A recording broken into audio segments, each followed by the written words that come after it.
Olá, seja bem-vindo ao Saúde Você, domingo, 12h45 na sua casa, esse horário maravilhoso, que a gente se reúne com a família, aquele almoço gostoso. E agora é hora de falar de saúde da mulher. Eu quero agradecer à Clínica COSP mais uma vez por participar de um momento tão especial do programa Saúde Você aqui na Rede TV. Então roda a vinheta e confira o programa de hoje.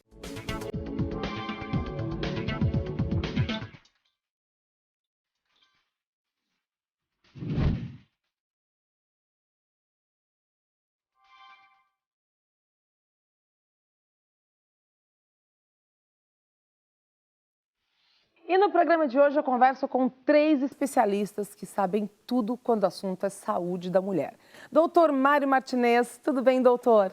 Muito bem, obrigado pelo convite mais uma vez. Seja sempre bem-vindo, doutor João Scaff. Muito prazer, obrigado pelo convite. Igualmente, e o doutor Fúvio Basso, tudo bem, doutor? Tudo bem, muito obrigado pelo convite. Sejam todos bem-vindos. Hoje a gente vai falar aí de um tema muito importante. As mulheres que têm mandado dicas, pedindo para falar mais sobre problemas de saúde da mulher, muitas dúvidas. Mulheres que usam a telemedicina, usam recursos como site de pesquisa, sempre querem ouvir opinião médica. Eu agradeço a COSP, que nos trouxe a oportunidade de falar de um tema tão importante, que é a restrição de crescimento uterino.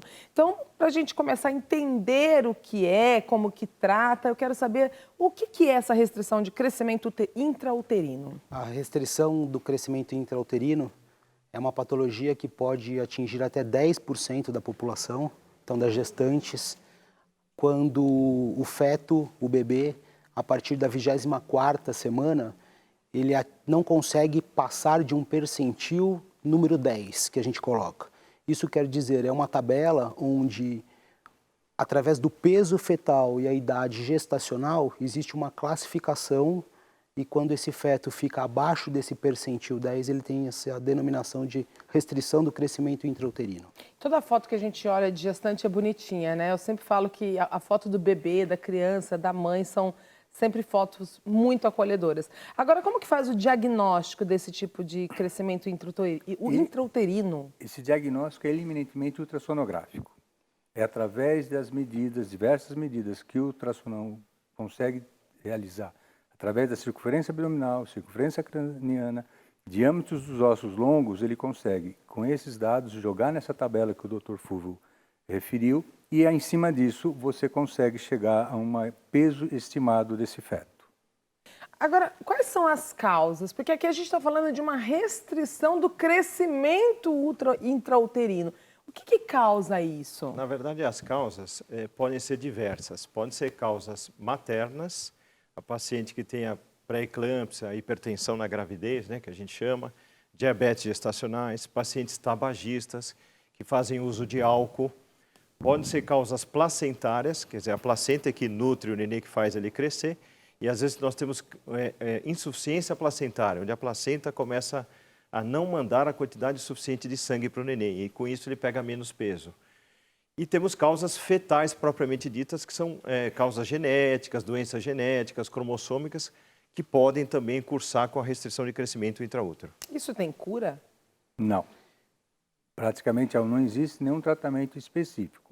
Dependendo da situação, por exemplo, existem algumas doenças metabólicas, por exemplo, com deficiência do folato, que você consegue administrar e trocar medicação, como o Dr. Mário disse. Algumas doenças tromboembólicas, que seriam a SAF, você consegue, através de uma medicação específica, reverter. Mas, na maioria das vezes, o repouso e o controle semanal com o ultrassom seria o acompanhamento para uma decisão da interrupção da gestação.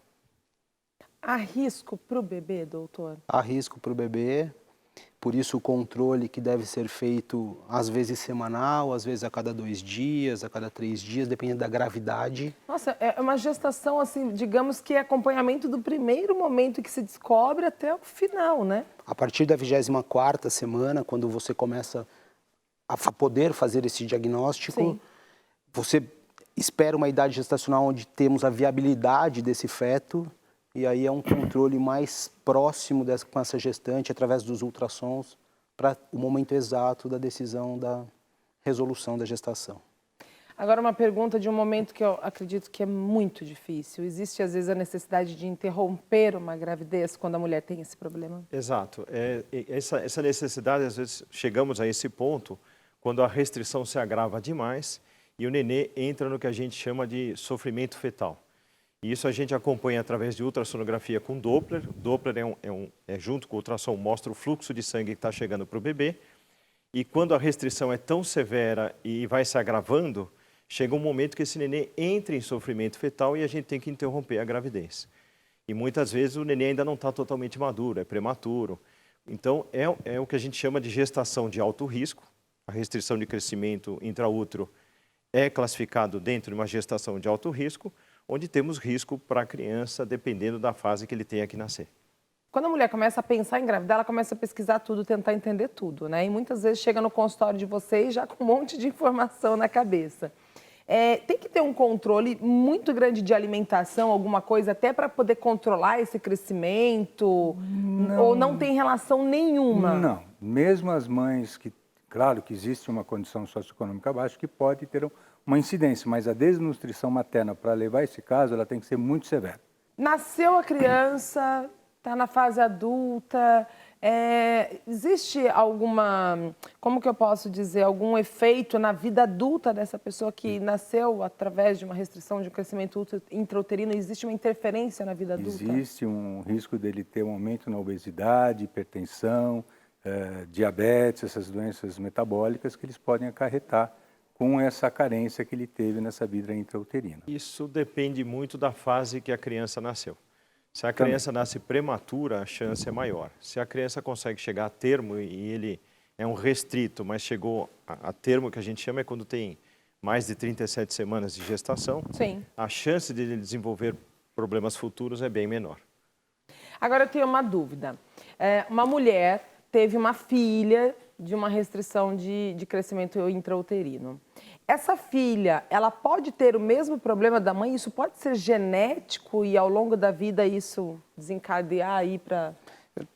Hoje não se sabe de uma história nessa sequência. Não tem embasamento científico para dizer que isso não. possa ser... Filha prematura, filha restrita, necessariamente vai ter uma gestação com um futuro restrito.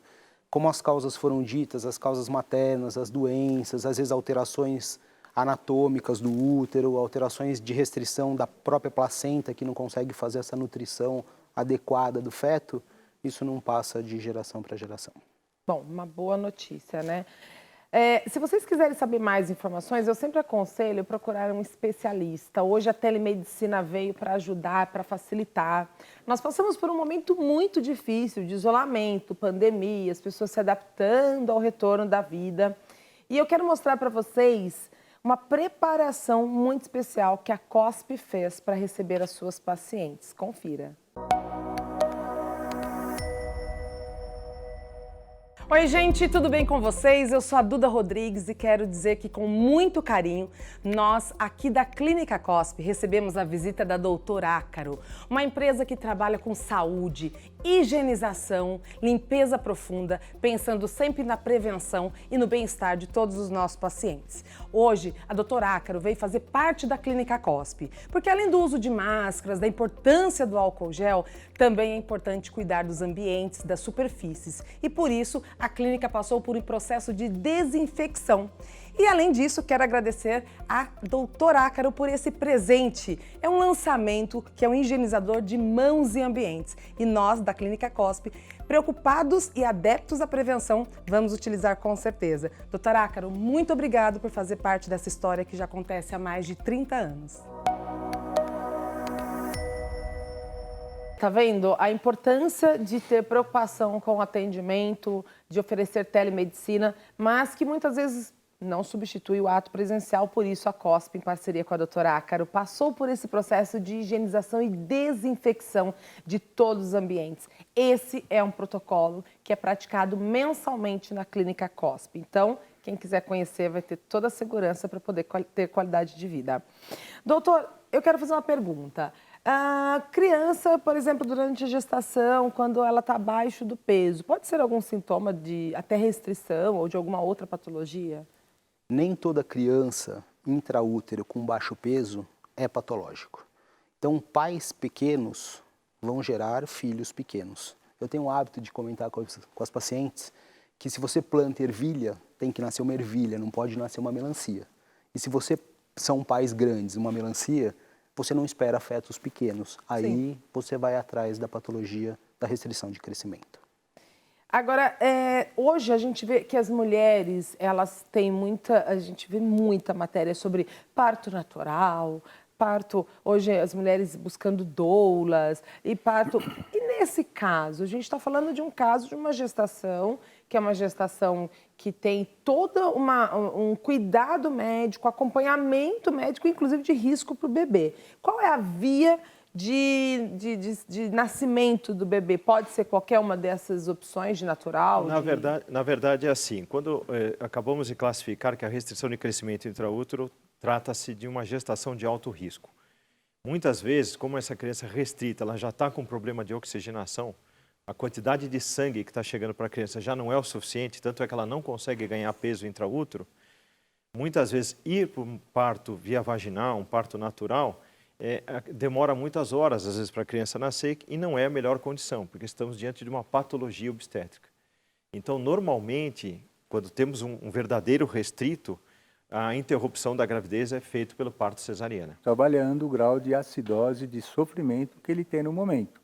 Porque algumas crianças, mesmo com a restrição, dependendo da avaliação ultrassonográfica, a indicação que ele entre em trabalho de parto, você pode sim permitir. O que o Dr. Mário citou seriam aquelas crianças que estão abaixo de um perfil 5 ou 3, onde ela está num grau de desnutrição muito severo e nós temos que tomar muito cuidado para que não haja uma perda durante o trabalho de parto. Por isso que a indicação maior é a cesariana. A criança nasceu.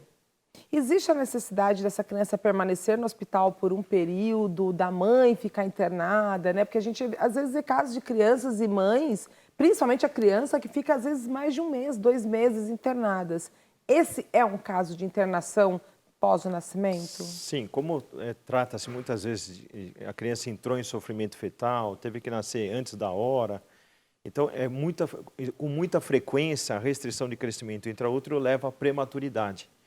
E o nenê, por ser prematuro, muitas vezes ele precisa de uma assistência maior. Então, ele fica numa UTI neonatal para ganhar peso. Tanto que nas UTIs neonatais, crianças abaixo do percentil de 2 quilos, eles não dão alta mesmo que essa criança nasça com toda a condição pulmonar, que esteja bem, mas abaixo de 2 quilos, eles não dão alta pelo próprio risco de ter alguma complicação severa em casa. Mais uma dúvida. A mãe que teve um filho, né, uma restrição de crescimento intrauterino, é aconselhável ela engravidar novamente caso ela queira ter mais um filho? Acontece ou é melhor evitar? Sem dúvida nenhuma, ela pode engravidar novamente. E passar pelo mesmo problema? Não necessariamente. Provavelmente ela vai ter um acompanhamento mais de perto, tentar se fazer o diagnóstico desse primeiro caso de restrição, qual foi a origem, e tentar evitar da próxima gestação. Então, não necessariamente uma mãe que teve uma gestação de restrição intrauterino, de crescimento intrauterino, se ela tiver 3 filhos, as 3 vão ser com restrição. Ela pode ter outras gestações normais? Um exemplo clássico é a hipertensão. Se você consegue diagnosticar e tratar, você evita. Outro caso é a síndrome antifosfolípide, que você consegue, através de medicamentos, ajudar a circulação e melhorar a circulação nesse feto. Então, não quer dizer porque ela teve uma patologia nessa gestação que ela vai ter. Isso é um sinal de alerta para o obstetra. Na futura gestação, investigar a causa básica dessa patologia. Quanta informação, hein? Muitas. A gente fala de saúde da mulher, é muita pergunta, é muita informação. Dizem que a mulher é uma caixinha de surpresas, né? Então, a gente tem que realmente procurar saber tudo e sempre através de especialistas.